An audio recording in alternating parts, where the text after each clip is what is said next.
கணேசாய நமக. முருகாசரணம். தைப்பூசம். தைப்பூசம் என்பது தமிழர்களின் மிக முக்கியமான மத விழாக்களில் ஒன்றாகும். தை மாதத்தில் பூச நட்சத்திரம் வரும் நாளில் கொண்டாடப்படும் இந்த திருநாள் முருகப்பெருமானின் வெற்றியையும் அவர் தெய்வீக வேலை பெற்ற நாளையும் நினைவு கூறும் விழாவாகும்.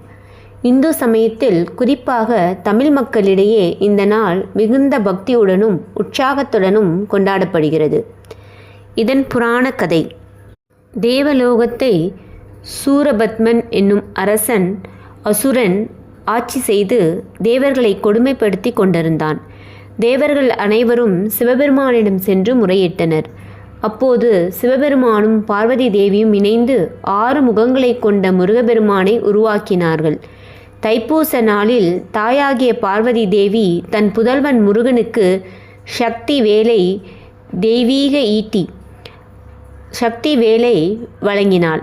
இந்த வேலை கொண்டு முருகப்பெருமான் சூரபதுமனை வதம் செய்து தேவர்களை காத்து அறநெறியை நிலைநாட்டினார். இந்த புனிதமான நாளே தைப்பூசமாக கொண்டாடப்படுகிறது. காவடி எடுத்தல். தைப்பூச திருநாளின் மிக முக்கியமான பக்தி செயல்பாடு காவடி எடுத்தல் ஆகும். காவடி என்பது ஒரு தண்டின் 2 முனைகளிலும் இணைக்கப்பட்ட அலங்கரிக்கப்பட்ட கூடைகளை குறிக்கும். இது பூக்கள், மயிலிறகுகள், துணிகள் மற்றும் பல்வேறு அலங்கார பொருட்களால் அழகுபடுத்தப்படுகிறது. பக்தர்கள் தங்கள் நேர்த்தி கடன்களை நிறைவேற்றவும் முருகனின் அருளை பெறவும் காவடி எடுக்கின்றனர். சில பக்தர்கள் வேல் காவடி எடுப்பர். இது முருகனின் வேலை குறிக்கும். காவடி எடுப்பவர்கள் பொதுவாக உண்ணா நோன்பு இருந்து ஆறுமுகமே சரணம், சண்முகமே சரணம் என்று பாடிக்கொண்டே கோவிலை நோக்கி நடந்து செல்வர். பால்குடம். பால்குடம் எடுத்தல் என்பது